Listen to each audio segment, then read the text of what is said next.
Bismillahirrahmanirrahim. Assalamualaikum warahmatullahi wabarakatuh. Alhamdulillahirabbil alamin wa bihi nasta'inu ala umurid dunya waddin. Assalatu wassalamu ala asyrofil anbiya'i wal mursalin nabiyina Muhammadin sallallahu alaihi wasallam. Bapak Ibu, monggo mari bersama-sama kita bersyukur kepada Allah Subhanahu wa taala. Kita masih diberikan keimanan, terlebih-lebih kita diberikan keistiqomahan pada pagi hari ini. Salawat dan salam kita aturkan kepada Nabi kita, Nabi Allah Muhammad sallallahu alaihi wasallam. Bapak Ibu jamaah sekalian, Rasulullah sallallahu alaihi wasallam suatu ketika pernah ditanya oleh salah satu sahabatnya. Pernah ditanya, "Wahai Rasulullah, wahai Nabi, amalan apakah yang paling utama?" Amalan apakah yang paling utama wahai Nabi? Jawab Rasulullah sallallahu alaihi wasallam, apa?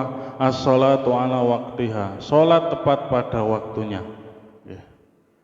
Jadi, apa Bapak Ibu jamaah sekalian? Salat tepat pada waktunya itu merupakan amalan yang sangat besar, amalan yang tidak boleh disia-siakan. Karena kebanyakan orang pada hari ini, ya wes lah, sing penting aku salat, sing penting aku nindakake kewajibanku. Akan tetapi di dalam kewajiban itu ada kewajiban yang lain. Apa? Ini tadi, yakni melaksanakan sholat tepat pada waktunya. Ini termasuk amalan yang besar. Karena suatu hari Rasulullah SAW pernah ditanya, wahai Nabi, amalan apakah yang paling utama? Nabi menjawab, jihad fisabilillah. Nabi pernah ditanya lagi, amalan apakah yang paling utama? Nabi menjawab, berbakti kepada orang tua. Ini menunjukkan bahwa apa? Bahwa menjaga waktu sholat ini merupakan perintah utama yang ada di dalam sholat. Jangan nanti kalau membaca surat Al-Ma'un, fawailul lil musallin, celakalah orang-orang yang melaksanakan sholat. Loh, kok bisa? Wong perintahnya itu disuruh melaksanakan sholat, tetapi nek sudah melaksanakan sholat dikatakan oleh Allah itu sebagai orang yang celaka. Ternyata apa Bapak Ibu jamaah sekalian? Alladzina hum 'ala sholatihim sahun. Ternyata orang ini yang dikatakan celaka oleh Allah Subhanahu wa taala ini adalah orang yang melalaikan sholat. Maksudnya apa? Sholat ya sak geleme dhewe, sak kobere. Sholat bukan menjadi sebuah prioritas utama.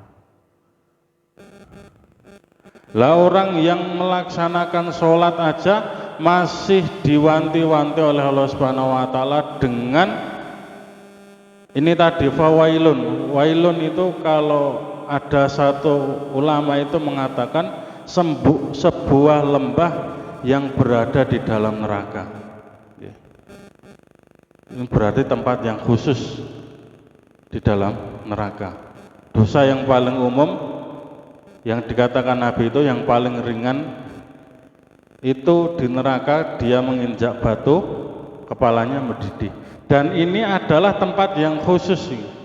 Wailun itu adalah sebuah lembah yang berada di dalam neraka. Masih diancam wailun, celaka. Apalagi orang yang tidak mau melaksanakan sholat. Panjenengan nanti buka surat Al-Mudathir, di situ ada percakapan para penghuni surga dan penghuni neraka yang diabadikan Allah Subhanahu wa taala di dalam Al-Qur'an. Nanti di akhirat nanti para penghuni surga itu akan bertanya kepada para penghuni neraka. Apa yang mereka tanyakan? Masalakakum fi sakor. Apa yang menyebabkan kalian itu masuk ke dalam sakor, ke dalam neraka sakor. Dan ternyata neraka sakor ini adalah neraka yang khusus Allah ciptakan untuk orang-orang yang meninggalkan sholat. Masalakakum fi sakor. Para penghuni neraka menjawab, qalu lam naku minal musallin. Ketika kami di dunia kami tidak melaksanakan sholat. Wala nakunu ta'imul miskin, kamu tidak memberikan makanan kepada orang-orang miskin.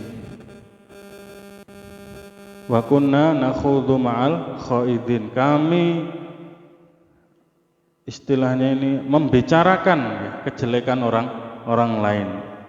Wa kunna nukadzibu biyaumiddin, dan kami mendustakan hari akhir, hari pembalasan dan lain sebagainya.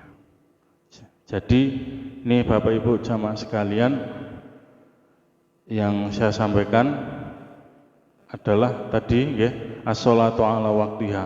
Orang-orang mukmin itu salah satu cirinya adalah dia benar-benar menjaga sholatnya. Sholatnya tidak sak geleme dhewe nggih. Terlebih-lebih seorang mukmin itu harus mempunyai apa? Sholat sunnah. Karena suatu kerugian ya, suatu kerugian ketika seorang mukmin itu meninggalkan sholat sunnah dalam satu hari. Misalkan sholat sunnah sebelum fajar, dia akan mendapatkan lebih baik daripada dunia dan isinya. Itu baru satu kali sholat sunnah, belum sholat yang lain, belum sholat tahajud, belum sholat duha, belum sholat qabliyah, ba'diyah dan lain sebagainya. Maka dari itu jamaah sekalian, monggo ini juga sekaligus menjadi pengingat buat saya nggih. Kita sama-sama menjaga sholat kita agar kita diberikan kemenangan yang sesungguhnya oleh Allah Subhanahu wa taala. Ini yang kami sampaikan. Apabila banyak kesalahan mohon dimaafkan. Akhirul kalam, assalamualaikum warahmatullahi wabarakatuh.